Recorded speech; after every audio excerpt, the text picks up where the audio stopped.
It's Tuesday, May 6th. In the headlines, JTA rejects current Jamaica Teaching Council bill. In business news, trade war creates opportunities for local stock market.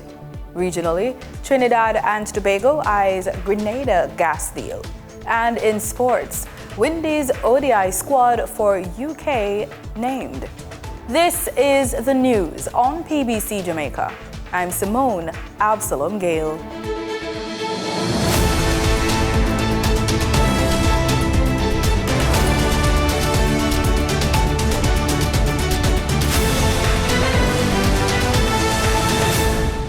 Just days before the celebration of Teachers' Day, President of the Jamaica Teachers Association, Dr. Mark Smith, is raising alarm over a growing crisis in the education sector.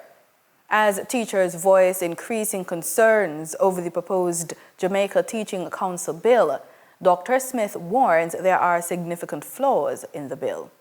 I take this opportunity to urge the government to address the significant flaws within the Teaching Council bill that was recently passed in the upper house and now moves to the lower house. The JTA, after 2 decades of staunch advocacy on this bill, feels betrayed, as the bill in its present form demonstrates no meaningful effort to address the critical concerns raised as the teachers of Jamaica. The teachers have been agitating for meaningful change. Speaking at Jamaica Teachers Association National Education Week church service on May 4, Dr. Smith said while the association supports the bill, they feel the approach is heavy-handed. We are not against professionalizing the teaching service. We support it, but we believe that the approach being taken is heavy-handed. A bill that purports to professionalize the teaching service seems more obsessed with punitive sanctions and taking control of the profession away from teachers. We embrace any bill that embraces the concept of empowering teachers and giving them agency over their own profession. He states that the union will continue to advocate for the rights of its teachers. The JTA will continue to advocate unapologetically for the teachers' rights to have greater agency and administration over their profession, as is the case in all other professions and regulatory bodies in Jamaica. As a union with over 20,000 members, we stand ready to take all possible actions to halt what I can only characterize as a travesty. This bill must not be put into law in its current form. The teachers of Jamaica will not accept what we consider a betrayal.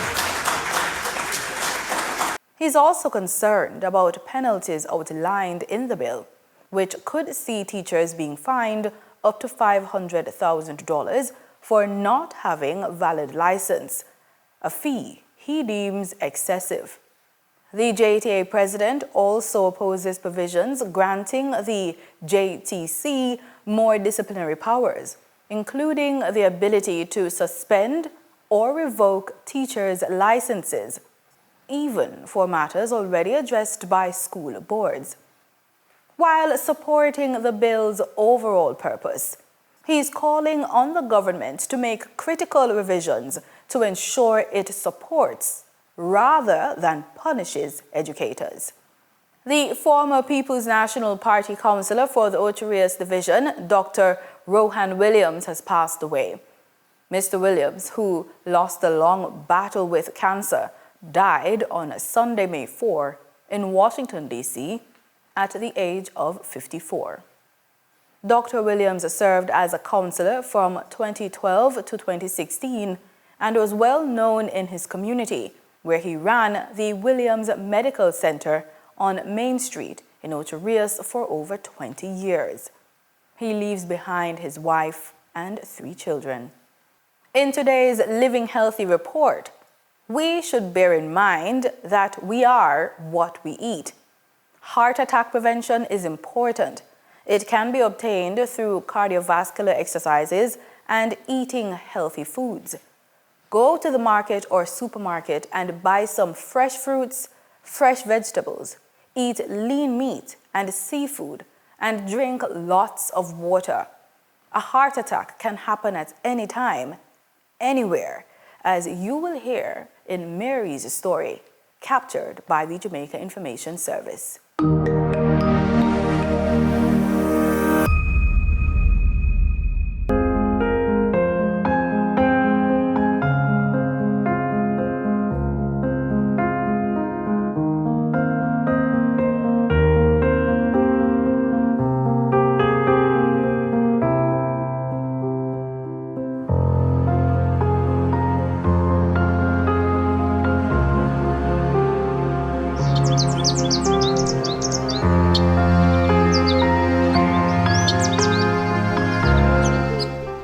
When I swallowed the cheesecake, I felt a burning on my chest.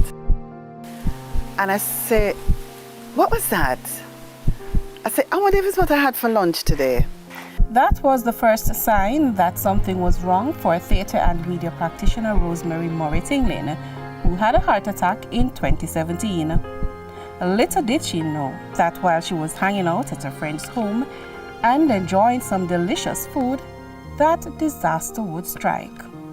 And nothing could have prepared her for what came next. I started to feel a burning in my back, like in my rib cage, around the back in between the two shoulder blades. So I told him to loosen my bra, and was one big joke about how the llama burned me till it all reached around my back. Then I felt an urgent need to go to the bathroom. When I went to the bathroom, the burning got worse. I realized that my hand was numb. So I was holding up my right hand in the air, and I realized I couldn't do anything. The burning was bad. I couldn't breathe. I felt like I couldn't breathe. So I said, you know what, let me try and reach them. So I pulled up halfway and kind of dragged myself along the corridor to the doorway where my friends were at, and I said, hospital. Cut the long story short is that I had a major heart attack, and they sent my blood samples down to check what they call the troponin levels, which is what tells you what is happening with your heart. And they said it was high, so I had to go up to the university hospital. Luckily, my brother was there at the time. He works in the MRI unit, or worked in the MRI unit, and facilitated them to give me some fast attention. Health experts say family history is one of the key factors in heart disease. Consultant cardiologist Dr. Lisa Hurler-Clark explains more about this connection. 90% of patients with hypertension are what we call primary hypertension, meaning that there's no real reason for it. It's most likely family history. And maybe 10% are what we call secondary hypertension, meaning that we have a cause, for example, kidney problems or a blood vessel problem that caused the blood pressure to be elevated. So that 10% is a small number of patients with hypertension. So the majority of patients with hypertension in Jamaica, it will be because of genetics, family history. I knew my mother had heart problems. I knew my grandmother had heart problems, but never in my wildest dreams did I think that this would have happened to me. Having survived the heart attack, Rose's journey to recovery began, and with the support of her devoted family and her medical team, she made the necessary lifestyle changes that would see her on her way to recovery. And I started physiotherapy, and I went to the gym, and I started doing gym work, and I started the fight back. And by March, I was able to go and do a very first presentation. I think it was a workshop, an actor's workshop. And by the end of that year, I did a one-woman show, The Marilyn Story. Opening night was 3 hours on stage, me won. Doing The Marilyn Story. So I'm saying all of this to say that not because you have a heart attack, not because you have been faced with any kind of medical crisis, it means that you give up on yourself. You need to find out what is the road to recovery, and you need to work on that. So I changed my diet, I stopped eating meat. You know, people say vegetarian diet boring. Well, me decide me go find all kind of exciting ways to make the food nice because me love food. And yeah, it has just been just an awesome time of self-discovery, of recovery, of realization, of even aligning myself a lot more spiritually, because I do. Time now for the Business Report with Denise Williams.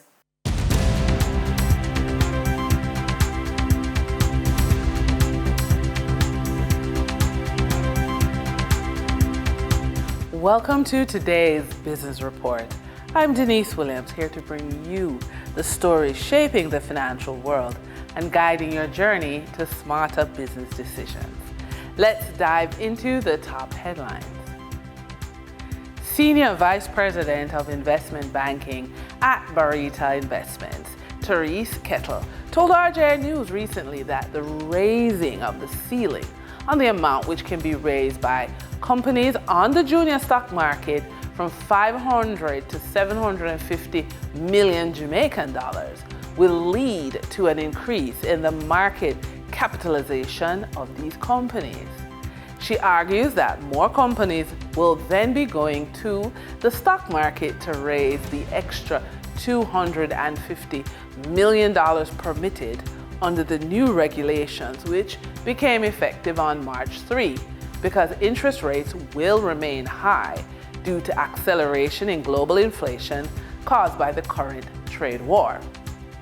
That said, data released by the Jamaica Stock Exchange indicates that the market value of the companies listed on the Jamaica Stock Exchange junior market now stands at $441 billion.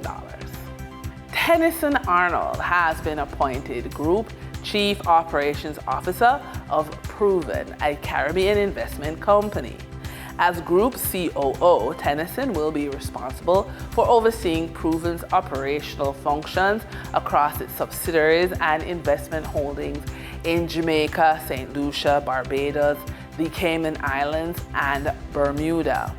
He will lead efforts in process reengineering, digital modernization, cost optimization, and operational alignment, supporting the group's long-term growth strategy and commitment to shareholder value. His career also spanned senior leadership roles at major regional entities such as Caribbean Broilers, Jamaica Money Market Brokers, and Jamaica Public Service Company. Also in corporate movements, the Jamaica Security Dealers Association has announced the election of its new executive body following its annual general meeting, which took place last Wednesday. Re-elected for a third consecutive term as president is Ramon Small Ferguson, Chief Executive Officer of Barita Investments Limited and Managing Director of Barita Unit Trust Management Company. He will continue to lead the association with a strong focus on advancing Jamaica's capital markets. For the trading period ending May 5, 2025, these were the most actively traded stocks. Toll road operator Trans-Jamaica Highway Limited with 1,856,628 units traded, representing 18.58% of market sales volume. Billboard advertising and real estate developer Kentire Holdings Jamaica Limited with 1,252,072 units traded, representing 12.53% of market sales volume. Alternative energy distributor Wigton Energy Limited with 1,224,328 units traded, representing 12.25% of market sales volume. We now shift our focus to the Forex market rate set by the Bank of Jamaica. On May 5, 2025, the Bank of Jamaica reported US $57.76 million purchased and US $68.7 million sold by Forex traders. Forex traders earned $1.55 per dollar, selling the US at $159.53 and buying the US at $157.98. The Canadian dollar netted Forex traders $2.72 per transaction, with selling at $115.60 and buying at $112.88. The British pound yielded Forex traders $4.78 in profits, with selling at $210.85 and buying at $206.07. For our credit report tip of the day, if you're serious about growing a business, expanding your income, or creating long-term financial security, then your credit score isn't just a personal finance number, it's a strategic asset. Here are two options to consider. First, you can separate personal and business credit. Build business credit more easily once your personal credit is strong and shows responsibility. Next, get approved for equipment financing. Whether it's salon chairs or delivery trucks, your credit can be your co-signer. And that wraps up today's business report. I'm Denise Williams, reminding you that every financial decision is a step towards your future. Until next time, stay focused, stay informed, and keep striving for success. See you soon.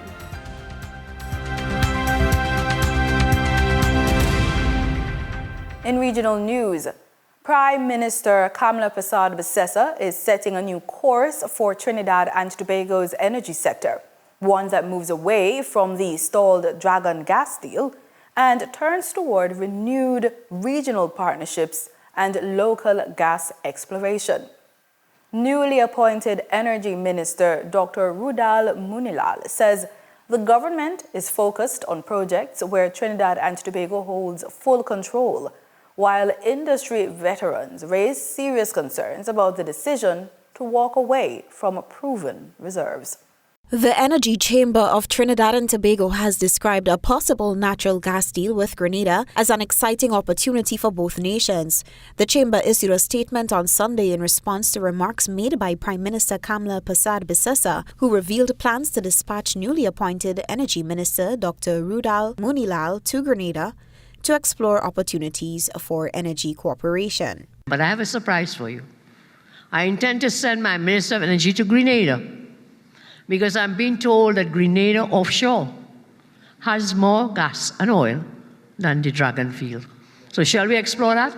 The chamber highlighted that natural gas was discovered in 2017 in the Nutmeg well located in waters between Trinidad and Grenada.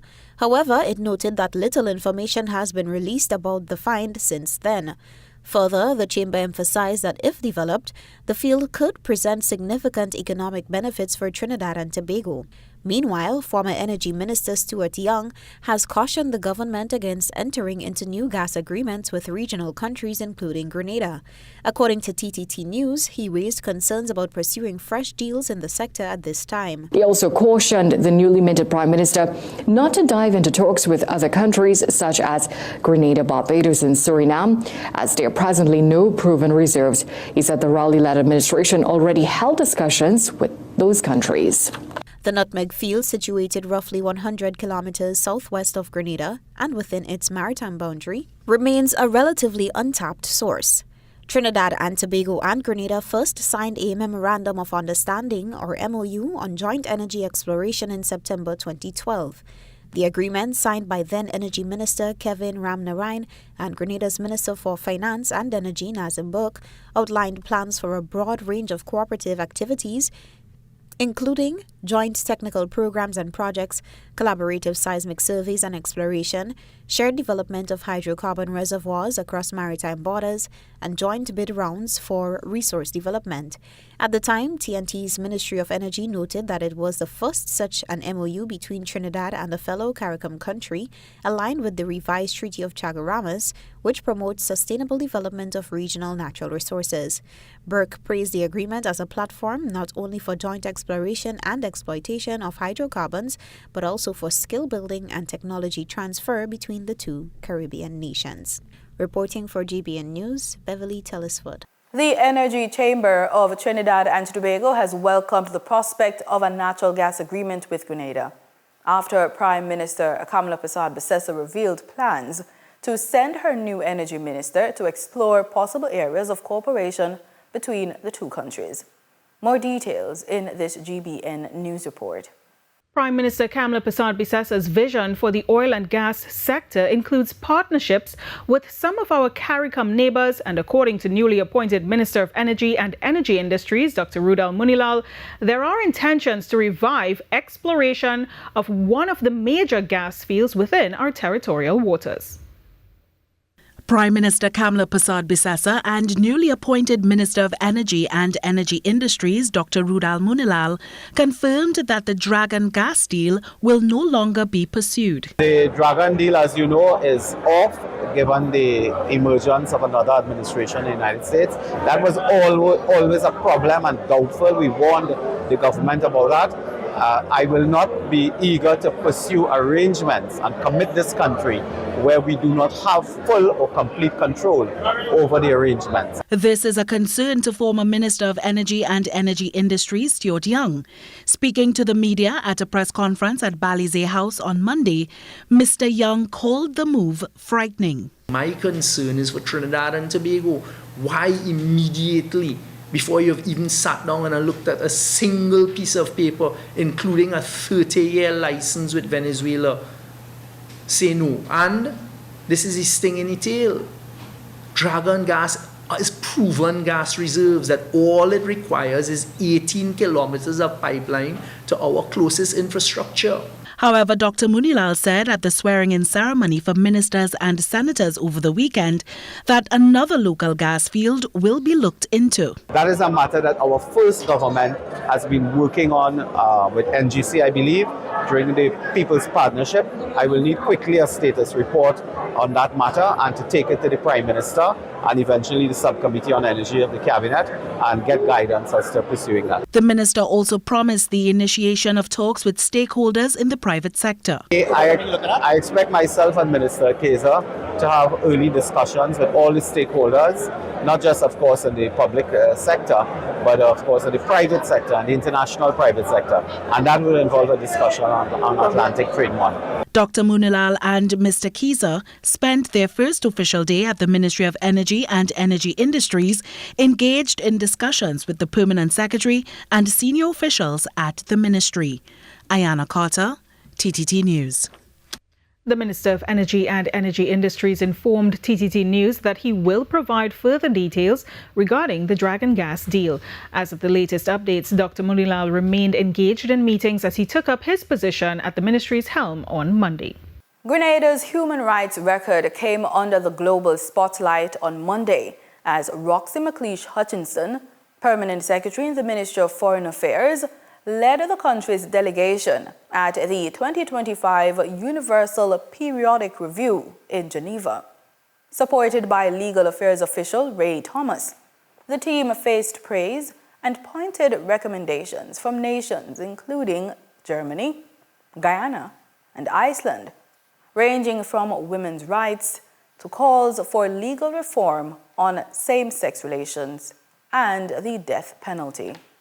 Roxy McLeish Hutchinson, Permanent Secretary with responsibility for foreign affairs in the Ministry of Foreign Affairs, Trade and Export Development, led Grenada's delegation for the 2025 Universal Periodic Review, the UPR, which was conducted in Geneva today, May 5th. She was supported by Ray Thomas from the Ministry of Legal Affairs. The UPR is a United Nations process where all 193 UN member states are reviewed on their human rights records every 4.5 years. On January 27, 2020 in Geneva, Grenada received 148 recommendations following its presentation. Germany, in its recommendation, praised the initiatives undertaken by Grenada towards women and recommended repealing the section of the law that discriminates against sexual orientation.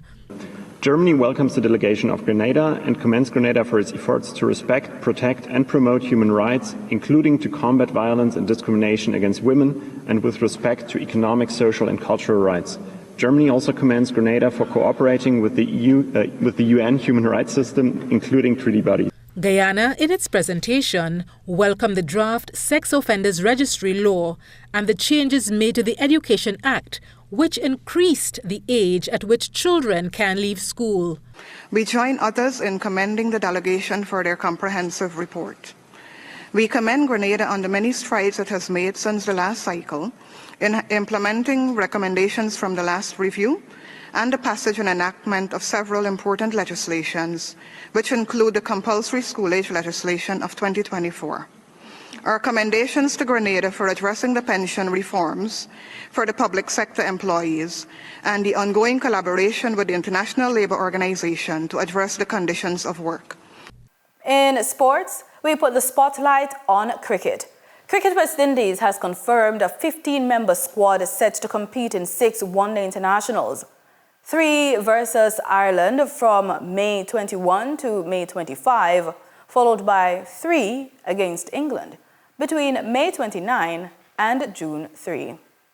Shea Hope will lead a lineup that features a solid core of players who were instrumental in securing home series victories against England and Bangladesh at the close of 2024. These matches mark the West Indies' first ODI fixtures of the year and form part of the team's strategic preparations for the ICC Men's Cricket World Cup 2027. Head coach Darren Sammy noted the importance of these games in shaping the future of West Indies' 50-over format, saying, "We've started to develop a rhythm, and these fixtures are a valuable chance to further solidify our approach. The team showed real growth at the back end of last year, and we want to continue that trajectory." Sammy added that playing in varied conditions will test the team's adaptability and will aid in the style of play that they would like to achieve as a playing unit. Additionally, Cricket West Indies has made some adjustments to the backroom staff. Former West Indies pacer and 2012 T20 World Cup winner Ravi Rampal will take over bowling coach duties for the tour, replacing James Franklin. Kevin O'Brien, a former Ireland international, will also support the coaching setup during the Ireland leg of the tour. The Trinidad and Tobago Legions stormed into the playoff round of the Cricket West Indies T20 Breakout League with a win in their final group match versus the Windward Islands Infernos. TTT's Wayne Cunningham has the story. The Brian Lara Cricket Academy was the venue for match number 11 in the West Indies T20 Breakout League between the Windward Islands Infernos and the Trinidad and Tobago Legions, where the home team won the toss and decided to give the visitors first knock. The Windwards seemed to relish that decision as they put on 69 for the first wicket before Rohan was out for a top score of 40. His partner, Ryshawn Williams, left soon after with a score on 70. He made 27.